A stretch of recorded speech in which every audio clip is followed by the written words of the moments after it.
Physics four യുവിൻ്റെ ക്ലാസ്സിലേക്ക് സ്വാഗതം. ഇന്നത്തെ ക്ലാസ്സിൽ നമ്മൾ ഡിസ്കസ് ചെയ്യുന്ന topic expression of drift velocity എന്ന ടോപ്പിക്കാണ്.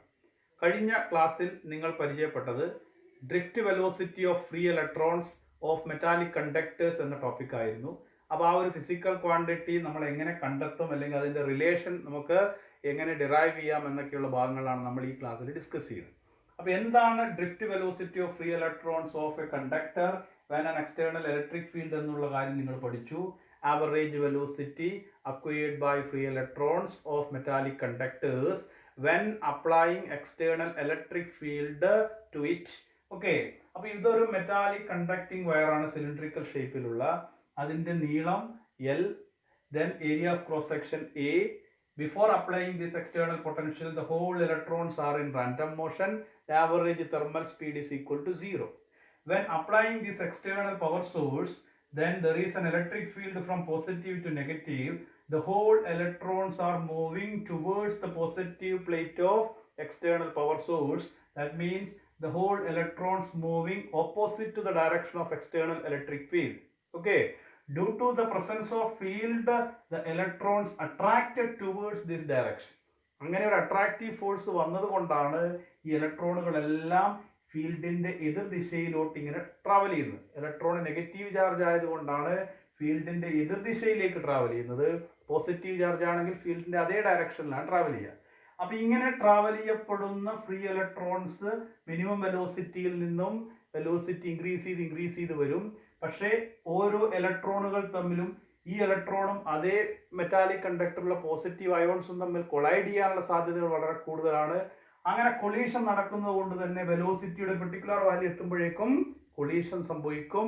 വീണ്ടും വെലോസിറ്റി ഡൗൺ ആകും. വീണ്ടും വെലോസിറ്റി ഇൻക്രീസ് ചെയ്ത് ഒരു പെർട്ടിക്കുലർ വാല്യൂ എത്തുമ്പോഴേക്കും, ആ വാല്യൂ എന്ന് പറയുന്നത് ക്രിട്ടിക്കൽ വാല്യൂ എന്ന് പറയാൻ പറ്റില്ല. ഓരോ ഫ്രീ ഇലക്ട്രോൺസിനും ഡിഫറെന്റ് വാല്യൂ ആയിരിക്കും. അങ്ങനെ in between the two collision the free electrons acquire A maximum value of velocity. ആ വെലോസിറ്റിയുടെ ആവറേജ് വാല്യൂവിനെയാണ് നമ്മൾ എന്ത് വിളിക്കുന്നത്? Drift velocity of free electrons എന്ന് വിളിക്കുന്നത്. ഓക്കെ, അപ്പോൾ ഇത്രയും കാര്യങ്ങൾ നമ്മൾ കഴിഞ്ഞ ക്ലാസ്സിൽ ഡിസ്കസ് ചെയ്തതാണ്. ഫ്രീ ഇലക്ട്രോൺസിന്റെ ഡ്രിഫ്റ്റ് വെലോസിറ്റി എന്ന ഫിസിക്കൽ ക്വാണ്ടിറ്റി എന്താണ് എന്നുള്ള കാര്യം നിങ്ങൾ വളരെ കൃത്യമായിട്ട് മനസ്സിലാക്കിയിട്ടുണ്ട്. ഈ ക്ലാസ്സിൽ ആ ഫ്രീ ഇലക്ട്രോൺസിന്റെ ഡ്രിഫ്റ്റ് വെലോസിറ്റി വാല്യൂ നമുക്ക് എങ്ങനെ കാൽക്കുലേറ്റ് ചെയ്യാം, അല്ലെങ്കിൽ അതിന്റെ ഡെറിവേഷൻ. അപ്പോൾ നമ്മളിവിടെ മനസ്സിലാക്കേണ്ട ഒരു കാര്യം, എന്തുകൊണ്ട് ഇങ്ങനെ ഒരു എക്സ്റ്റേണൽ ഫീൽഡ് അല്ലെങ്കിൽ എക്സ്റ്റേണൽ പൊട്ടൻഷ്യൽ കൊടുക്കുമ്പോൾ ഈ ഇലക്ട്രോണുകളെല്ലാം ഇങ്ങോട്ടേക്ക് അട്രാക്ട് ചെയ്യപ്പെടുന്നു. അതിനർത്ഥം എന്നാ? നിങ്ങൾ ഫസ്റ്റ് ചാപ്റ്ററിൽ പഠിച്ചിട്ടുണ്ട്, ഒരു ഇലക്ട്രോൺ അല്ലെങ്കിൽ ഏതൊരു ചാർജുള്ള പാർട്ടിക്കിളും ഒരു എക്സ്റ്റേണൽ ഇലക്ട്രിക് ഫീൽഡിൽ വന്നു കഴിഞ്ഞാൽ സ്വാഭാവികമായും അതിനൊരു ഫോഴ്സ് അനുഭവപ്പെടും. That is F is equal to Q into E എന്നുള്ള റിലേഷൻ. ഓക്കെ, അപ്പോൾ ഇലക്ട്രിക് ഫീൽഡിൽ വന്നു കഴിഞ്ഞാൽ അതിനൊരു ഫോഴ്സ് ഉണ്ടാവും. That is called electrostatic force or coulomb force എന്ന് പറയുന്ന ഫിസിക്കൽ ക്വാണ്ടിറ്റി ആണ് F is equal to QE.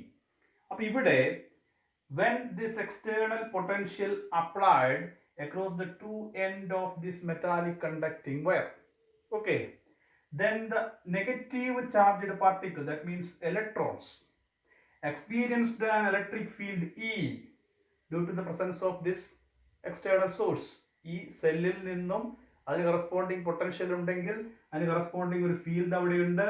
ആ ഇലക്ട്രിക് ഫീൽഡ് നമ്മുടെ ഫ്രീ ഇലക്ട്രോണിന് കിട്ടിക്കഴിഞ്ഞാൽ ഫ്രീ ഇലക്ട്രോണിന് സ്വാഭാവികമായിട്ടും ഫോഴ്സ് ഉണ്ടാവും. F is equal to QE.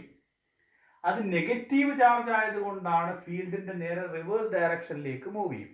അപ്പൊ നമ്മൾ ഈ ഫോഴ്സിന്റെ വാല്യൂ, ഇലക്ട്രോൺ എക്സ്പീരിയൻസ് ചെയ്യുന്ന force F is equal to എന്ന അർത്ഥത്തിൽ Q എന്ന് പറയുന്നത് E, ഒരു ഇലക്ട്രോണിന്റെ ചാർജ്, ഓക്കെ, മൈനസ് E എന്നുള്ളതായിട്ട് എഴുതാം. F, the force experienced on the free electron. E, charge of free electron, എത്ര? 1.6 into 10 raised to minus 19 coulomb. ഈ എക്സ്റ്റേണൽ സോഴ്സ് കൊടുക്കുന്ന ഇലക്ട്രിക് ഫീൽഡിന്റെ വാല്യൂ ആണ് E. എന്തുകൊണ്ട് നെഗറ്റീവ് സൈൻ വന്നു? ഈ ഫോഴ്സ് കിട്ടുന്നത് ഇങ്ങോട്ടേക്കല്ലേ ഫ്രീ ഇലക്ട്രോണിനെ വലിക്കുന്നത്, ഓക്കെ, പക്ഷെ ഫീൽഡോ ഈ ഒരു ഡയറക്ഷനിലേക്ക്, ഫ്രം പോസിറ്റീവ് ടു നെഗറ്റീവ്, ഈ ഒരു ഡയറക്ഷനിലേക്ക് ഫീൽഡും അതിന് നേരെ എതിർദിശയിലേക്ക് ഫോഴ്സും വരുന്നത് കൊണ്ട് നമ്മൾ ഫോഴ്സും ഫീൽഡും വെക്ടർ ക്വാണ്ടിറ്റിയാണ്. Force is opposite to the direction of external electric field. അതുകൊണ്ട് ഇവിടെ എന്ത് വന്നു? ഒരു നെഗറ്റീവ് സൈൻ വന്നു. അപ്പോൾ ഇത്രയും മാഗ്നിറ്റ്യൂഡ് ഓഫ് ഫോഴ്സ് ഈ ഒരു ഡയറക്ഷനിലേക്ക് കിട്ടിയത് കൊണ്ടാണ് നമ്മുടെ ഫ്രീ ഇലക്ട്രോൺസ് ഈ ഒരു മെറ്റാലിക് കണ്ടക്ടിങ് വയറിലൂടെ ഈ ഒരു ഡയറക്ഷനിലേക്ക് മൂവ് ചെയ്യപ്പെടുന്നു. അപ്പോൾ ഫോഴ്സ് കിട്ടുന്നുണ്ടെങ്കിൽ സ്വാഭാവികമായിട്ടും അതിനൊരു ആക്സിലറേഷൻ ഉണ്ടാവും എന്നർത്ഥം. ഓക്കെ, ന്യൂട്ടന്റെ സെക്കൻഡ് ലോ പ്രകാരം amount of force F is equal to mass of the particle into acceleration of the particle നമുക്കറിയാം. ഇവിടെ ഇലക്ട്രോൺ ഒരു പാർട്ടിക്കിൾ ആണ്, അതിനുമുണ്ട് മാസ്. ഇതേ എം എ ഫോഴ്സ് എന്ന് പറയുന്നത് എന്തിന് ഈക്വലാ?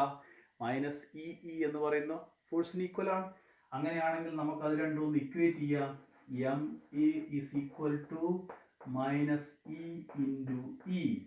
അതിൽ നിന്ന് നമുക്ക് ഇലക്ട്രോണിന് ഈ ഒരു ഇലക്ട്രിക് ഫീൽഡിന്റെ പ്രസൻസിൽ കിട്ടിയ ആക്സിലറേഷൻ എത്ര എന്ന് വെച്ചാൽ ഒരു സെക്കൻഡിലെ വെലോസിറ്റിയിലെ വ്യത്യാസം എത്ര എന്ന് ചോദിച്ചാൽ acceleration is equal to minus E E divided by M എന്ന് കിട്ടും. ഓക്കെ, അപ്പോൾ വെലോസിറ്റി റാൻഡമായിരുന്ന കണ്ടീഷനിൽ നിന്ന് എക്സ്റ്റേണൽ ഇലക്ട്രിക് ഫീൽഡ് കിട്ടിക്കഴിഞ്ഞപ്പോൾ ഓരോ സെക്കൻഡിലും വെലോസിറ്റി ഉയർത്തിക്കൊണ്ട് ഫ്രീ ഇലക്ട്രോണുകൾ ഈ ഒരു ഡയറക്ഷനിലേക്ക് മൂവ് ചെയ്യുന്നു. എങ്കിൽ ഒരു സെക്കൻഡിൽ എത്രമാത്രം വെലോസിറ്റി ഉയർത്തുന്നു എന്ന് ചോദിച്ചു കഴിഞ്ഞാൽ അതാണ് acceleration. Okay, rate of change in velocity അത് എത്രയാ? Minus E E divided by M. Charge of electron 1.6 × 10⁻⁻19 coulomb. E ഇങ്ങനെ ഒരു സോഴ്സ് വെക്കുമ്പോൾ കിട്ടുന്ന field. M mass of electron 9.1 × 10⁻31 kilogram. അപ്പം ഇത്രയും ആക്സിലറേഷനിലാണ് ഈ മെറ്റാലിക് കണ്ടക്ടിങ് വയറിലൂടെ ഇലക്ട്രോൺ എന്ത് ചെയ്യുന്നത്? ഡ്രിഫ്റ്റ് ചെയ്യുന്നു. പക്ഷെ അങ്ങനെ ഒരു ഡ്രിഫ്റ്റിംഗ് സംഭവിക്കുമ്പോൾ എല്ലാ ഇലക്ട്രോൺ ഈ ഡയറക്ഷനിലേക്കാണല്ലോ മൂവ് ചെയ്യുന്നത്. സ്വാഭാവികമായിട്ടും ഇലക്ട്രോണും തമ്മിലുള്ള കൂട്ടിയിടിക്ക് സാധ്യതയുണ്ട്. ഈ ഡയറക്ഷനിലേക്ക് ഒഴുകുന്ന പോസിറ്റീവ് അയോൺസും ഇലക്ട്രോണും തമ്മിൽ കൊളൈഡ് ചെയ്യാനുള്ള സാധ്യതയുണ്ട്. ഓക്കെ, അപ്പോൾ ഇലക്ട്രോണും തമ്മിലുള്ള കൊളീഷനോ അല്ലെങ്കിൽ ഇലക്ട്രോണും പോസിറ്റീവ് അയോൺസും തമ്മിലുള്ള കൊളീഷനോ കാരണം ഓരോ സെക്കൻഡിലും വെലോസിറ്റി ഉയർന്നു വരുമ്പോഴേക്കും കൊളീഷൻ സംഭവിച്ചു കഴിഞ്ഞാൽ വെലോസിറ്റി വീണ്ടും എന്താകും? ഡൗൺ ആകും. ആ വെലോസിറ്റി ഡൗൺ ആയി കഴിഞ്ഞാൽ അപ്പോഴും ഫീൽഡ് കിട്ടിക്കൊണ്ടിരിക്കുന്നുണ്ട്. വീണ്ടും അയാൾ എന്ത് ചെയ്യുന്നു? ഞാൻ കഴിഞ്ഞ ക്ലാസ് പറഞ്ഞ പോലെ നിങ്ങൾ ടീച്ചർ വരുമ്പോൾ എല്ലാവരും ഒരു ഭാഗത്തേക്ക് ഓടുന്നു, ചില ആൾ പരസ്പരം തട്ടി വീഴും, വീണ്ടും എഴുന്നേറ്റ് ഓടും. ഓക്കെ, അപ്പം അങ്ങനെ ആ വീണ്ടും എഴുന്നേറ്റ് അയാളുടെ വെലോസിറ്റി വീണ്ടും ഉയർന്നു വരുമ്പോഴേക്കും വീണ്ടും കൂട്ടിയിടിക്കാനുള്ള സാധ്യതയുണ്ട്. അതേ ഒരു പോസിബിലിറ്റിയിൽ ഇലക്ട്രോണും തമ്മിലുള്ള കൊളീഷൻ, ഇലക്ട്രോണും പോസിറ്റീവ് അയോൺസും തമ്മിലുള്ള കൊളീഷൻ നടക്കുന്നതിനാൽ വെലോസിറ്റി ഒരു നിശ്ചിത മാക്സിമം വാല്യൂ എത്തുമ്പോഴേക്കും വീണ്ടും ഡൗൺ ആകും. എന്ന് വെച്ചാൽ ആക്സിലറേഷൻ ഒരു മൊമെന്ററി ക്വാണ്ടിറ്റി എന്ന് പറയാം. ഓക്കെ, ഒരു ഷോർട്ട് ടൈമിലുള്ള ആക്സിലറേഷൻ എവിടെയുള്ളൂ? സീറോയിൽ നിന്നൊരു നിശ്ചിത വാല്യൂ വെലോസിറ്റി എത്തുമ്പോഴേക്കും വീണ്ടും കൂട്ടിയിടിക്കുന്നു. വീണ്ടും എങ്ങനെയല്ലോ സീറോയിൽ നിന്നൊരു മാക്സിമം വാല്യൂ വരുമ്പോഴേക്കും വീണ്ടും കൂട്ടിയിടിക്കുന്നു. അപ്പോൾ in between the two collision velocity മിനിമത്തിൽ നിന്നൊരു മാക്സിമം വാല്യൂവിലേക്ക് എത്തും. ആ മാക്സിമത്തിൻ്റെ ആവറേജ് വാല്യൂ ആണ് നമ്മൾ എന്ത് പറയുക? ഡ്രിഫ്റ്റ് വെലോസിറ്റി എന്ന് പറയുന്ന ഫിസിക്കൽ ക്വാണ്ടിറ്റി ആയിട്ട് പറയാം. അപ്പോൾ നമുക്ക് ഈ ഒരു ആക്സിലറേഷൻ കിട്ടി. ആ വെലോസിറ്റിയുടെ വാല്യൂ കണ്ടുപിടിക്കണമെങ്കിൽ എത്ര സമയം ഓരോ അടുത്തടുത്ത രണ്ട് കൊളീഷൻ ഇടയിൽ നമ്മുടെ ഫ്രീ ഇലക്ട്രോൺ മൂവ് ചെയ്യുന്നു എന്നുള്ള കാര്യം നമുക്ക് അറിഞ്ഞിരിക്കണം. അപ്പോൾ ഇവിടെ ഞാൻ ആ ടൈം വാല്യൂവിനെ ടോ എന്ന ഒരു സിമ്പിൾ കൊണ്ട് റെപ്രസെൻറ്റ് ചെയ്യും. ഇതിനെ നമ്മൾ റിലാക്സേഷൻ ടൈം എന്ന് വിളിക്കും. ഒന്നുകിൽ average relaxation time, average relaxation time.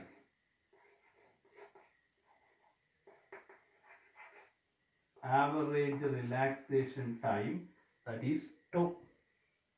അപ്പോൾ free electron external electric field കിട്ടിക്കഴിഞ്ഞാൽ ആ പോയിന്റിൽ നിന്ന് ഇങ്ങോട്ട് മൂവ് ചെയ്യാൻ ആരംഭിക്കും. ഇപ്പം നമ്മുടെ ടൈം സ്റ്റാർട്ട് ചെയ്തു. ഏത് ടൈം? റിലാക്സേഷൻ ടൈം സ്റ്റാർട്ട് ചെയ്തു. അങ്ങനെ വെലോസിറ്റി ഉയർത്തിക്കൊണ്ടേയിരിക്കുന്നു with respect to the field strength. Velocity ഫീൽഡിന്റെ സ്ട്രെങ്ത് കൂടുമ്പോൾ വളരെ കൂടുതലായിരിക്കും. അപ്പോൾ വളരെ വെലോസിറ്റി ഇങ്ങനെ ഇൻക്രീസ് ചെയ്ത് വരുന്നു. ഒരു സെക്കൻഡിലെ വെലോസിറ്റി ഇൻക്രീസിങ് റേറ്റ് ആണ് എന്ത്? ഈ ആക്സിലറേഷൻ. അങ്ങനെ വരുമ്പോഴേക്കും അടുത്ത ഇലക്ട്രോണുമായിട്ട് കൊളൈഡ് ചെയ്ത് കഴിഞ്ഞാൽ വെലോസിറ്റി വീണ്ടും ഡൗൺ ആവും.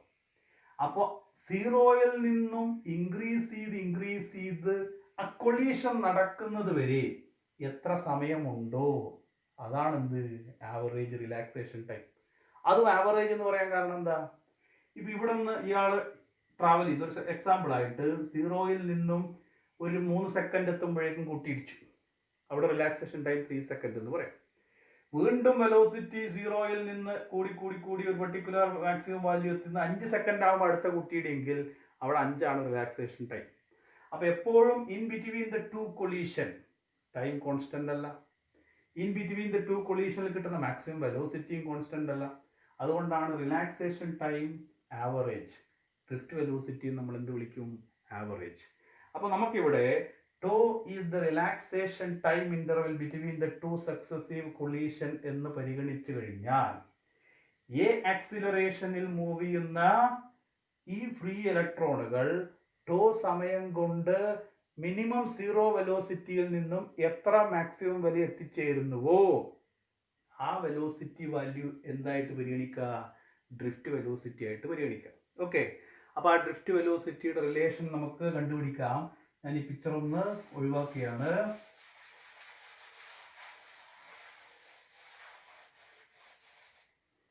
Acceleration is equal to minus E divided by A. Tau is the time interval between the two successive collision. Then we take the relation V is equal to U plus AT. Kinematic equation number 1, velocity time relation. Here the initial velocity of the free electron before applying the external field U is equal to 0. Then external field apply ചെയ്യുമ്പോൾ അതിൻ്റെ velocity 0 ആയിരിക്കും.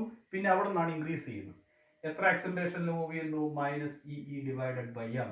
എത്ര time വരെ move ചെയ്യുന്നു, that is the relaxation time. That means the time interval between two successive collision. Then we consider V is the drift velocity value V D. Symbol of drift velocity Vd, that's equal to 0 plus A into tau.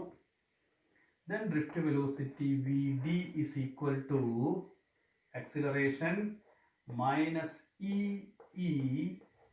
divided by m into tau.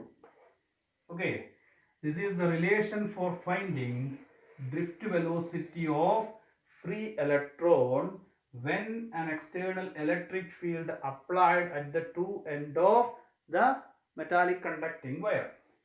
That means Vd is equal to minus E tau divided by m. Drift velocity എന്ന physical quantity യുടെ equation നമുക്ക് കിട്ടി. Vd is equal to minus E tau divided by m. അപ്പോൾ ഏതൊക്കെ factors ആണ് ഒരു metallic കണ്ടക്ടേഴ്സിലെ free ഇലക്ട്രോൺസിന് ആ external electric ഫീൽഡിൽ ഉണ്ടാകുന്ന ഡ്രിഫ്റ്റിങ്ങിലെ ആവറേജ് വെലോസിറ്റിയെ ഡിപ്പെൻഡ് ചെയ്യുന്നതെന്ന് ചോദിച്ചാൽ ചാർജ് ഓഫ് ഇലക്ട്രോൺ ഉണ്ട്, ഒരു കോൺസ്റ്റന്റ് വാല്യൂ ആണ്, 1.6 × 10⁻⁻⁹ കൂളും. ദെൻ ആ external power supply external potential കൊടുക്കുമ്പോൾ അതിന് കറസ്പോണ്ടിങ് ആയിട്ട് എത്ര ഫീൽഡ് കിട്ടുന്നു, ദാറ്റ് ഈസ് ഇ. ഇപ്പോൾ ഫീൽഡ് ഇൻക്രീസ് ചെയ്യപ്പെടുമ്പോൾ ഇതിൽ മാറ്റം ഉണ്ടാവും, ഡ്രിഫ്റ്റ് വെലോസിറ്റി ഇൻക്രീസ് ചെയ്യും. Then relaxation time. എന്താണ് റിലാക്സേഷൻ ടൈം ഒന്നുകൂടി മനസ്സിലാക്കണം. എന്താ relaxation time? The average time interval between two successive collisions. Okay, average time interval between two successive കൊളീഷനെയാണ് നമ്മൾ എന്ത് വിളിക്കുക, റിലാക്സേഷൻ ടൈം എന്ന് വിളിക്കുന്നത്. ഓക്കെ, പിന്നെ മാസ് ഓഫ് ഇലക്ട്രോൺ അത് കോൺസ്റ്റന്റ് ആണ്. അപ്പോൾ ഈ രണ്ട് ഫാക്ടേഴ്സ് കോൺസ്റ്റന്റ് ആണ്. Mass 9.1 × 10⁻⁻31 kilogram. ബാക്കിയുള്ള രണ്ട് ഫാക്ടേഴ്സ് അനുസരിച്ചാണ് ഡ്രിഫ്റ്റ് വെലോസിറ്റി. ഇലക്ട്രിക് ഫീൽഡിൻ്റെ സ്ട്രെങ്ത് കൂടുതൽ, നമ്മൾ കൊടുക്കുന്ന പവർ സപ്ലൈയുടെ വോൾട്ടേജ് കൂടുതലാണെങ്കിൽ ഫീൽഡ് കൂടുതലായിരിക്കും. ഇലക്ട്രോണ് വളരെ പെട്ടെന്ന് മിനിമത്തിൽ നിന്ന് മാക്സിമം വെലോസിറ്റിയുടെ വാല്യൂ കൂടുതലായിട്ട് കിട്ടും. ദെൻ ടോ വാല്യൂ കൂടുമ്പോൾ, എന്ന് പറഞ്ഞാൽ എന്താ, റിലാക്സേഷൻ ടൈം കൂടുതൽ. That means the time interval between the to successive collision കൂടുതൽ. യാത്ര തുടങ്ങി കുറേ സമയം കൂട്ടിയിടിക്കാതെ പോയാൽ അതിന് കിട്ടുന്ന വെലോസിറ്റിയുടെ വാല്യൂ കൂടുമല്ലോ. അടിക്കടി കുട്ടിയിടി നടന്നാൽ വെലോസിറ്റിയുടെ വാല്യൂ പെട്ടെന്ന് തന്നെ എന്ത് ചെയ്യും, സീറോയിലേക്ക് വന്നുകൊണ്ടേയിരിക്കും. അപ്പോൾ കുറേ സമയം കൊളീഷൻ നടക്കാതെ പോയാൽ റിലാക്സേഷൻ ടൈം കൂടും, അതിനനുസരിച്ച് ഇലക്ട്രോണിന് കിട്ടുന്ന ഡ്രിഫ്റ്റ് വെലോസിറ്റിയുടെ വാല്യൂവും കൂടുതലായിരിക്കും. അപ്പോൾ ഇതാണ് relation for finding drift velocity. Relaxation ടൈമിനെ കുറിച്ച് ഒരു 2 പോയിന്റ് കൂടി നമുക്ക് പറയാം ഇവിടെ. അപ്പോൾ tau is the relaxation time. എന്താണ് റിലാക്സേഷൻ ടൈമിൻ്റെ ഡെഫിനിഷൻ എന്ന് പറയാം? It is the average time interval between 2 successive collision between free electrons or free electron with positive ions. ഓരോ 2 ഇലക്ട്രോണുകൾ തമ്മിലോ അല്ലെ ഇലക്ട്രോണും പോസിറ്റീവ് അയോൺസും തമ്മിൽ കൂട്ടിയിടിക്കുന്ന അടുത്തടുത്ത 2 കൂട്ടിയിടികൾക്കിടയിലുള്ള ടൈം ഇൻ്റർവെലിനെയാണ് എന്ത് വിളിക്കുക? ടോ എന്ന് വിളിക്കുക. അപ്പോൾ അത് എത്രമാത്രം ഡ്രിഫ്റ്റ് വെലോസിറ്റിയെ ബാധിക്കുന്നുള്ള കാര്യം നമ്മൾ വാല്യൂ ഇലക്ട്രിക് ഫീൽഡിനെ ഒരിക്കലും ഡിപ്പെൻഡ് ചെയ്യുന്നില്ല. ഏത് മെറ്റീരിയലിലാണോ നമ്മൾ എക്സ്റ്റേണൽ പവർ കൊടുക്കുന്നത്, ആ മെറ്റീരിയലിൻ്റെ നാച്ചറും ആ സറൗണ്ടിങ് ടെമ്പറേച്ചറും, ഓക്കെ, ആ 2 ഫാക്ടേഴ്സ് അനുസരിച്ചാണ് റിലാക്സേഷൻ ടൈമിൽ മാറ്റം ഉണ്ടാവുക. Relaxation time depends only the nature of material എന്ന് വെച്ചാൽ കോപ്പറിലുള്ള റിലാക്സേഷൻ ടൈം അല്ല അലൂമിനിയത്തിൽ, ഓക്കെ, അതല്ല അയേണിലുണ്ടാവും. അപ്പോൾ ഓരോ മെറ്റൽ മാറുന്നതിനനുസരിച്ച് അതിൽ ഫ്രീ ഇലക്ട്രോൺസിന് ആ കൂട്ടിയിടിക്കിടയിലുള്ള സമയദൈർഘ്യത്തിൽ വ്യത്യാസം ഉണ്ടാവും. That means the nature of material അനുസരിച്ച് റിലാക്സേഷൻ ടൈം മാറും. ടെമ്പറേച്ചർ, റൂം ടെമ്പറേച്ചറിലാണ് നമ്മൾ എടുത്തിരിക്കുന്ന കോപ്പർ വയർ, അതിന് ഫ്രീ ഇലക്ട്രോണിന് ഒരു പെർട്ടിക്കുലർ ഫീൽഡ് കൊടുത്തു കഴിഞ്ഞാൽ ദെൻ റിലാക്സേഷൻ ടൈമിൻ്റെ വാല്യൂ ഉണ്ടാവും. ടെമ്പറേച്ചർ ഇൻക്രീസ് ചെയ്യുമ്പോൾ കൊളീഷൻ്റെ വാല്യൂ കൂടും, അടുത്തടുത്ത് കൊളീഷൻ നടക്കും. അപ്പോൾ സ്വാഭാവികമായിട്ട് എന്ത് കുറയും? റിലാക്സേഷൻ ടൈം കുറയും. റിലാക്സേഷൻ ടൈം കുറയുമ്പോൾ സ്വാഭാവികമായിട്ട് എന്ത് കുറയും? ഇലക്ട്രോണിൻ്റെ ഡ്രിഫ്റ്റ് വെലോസിറ്റി കുറയും, ഇലക്ട്രോണിൻ്റെ ഒഴുക്ക് കുറയും.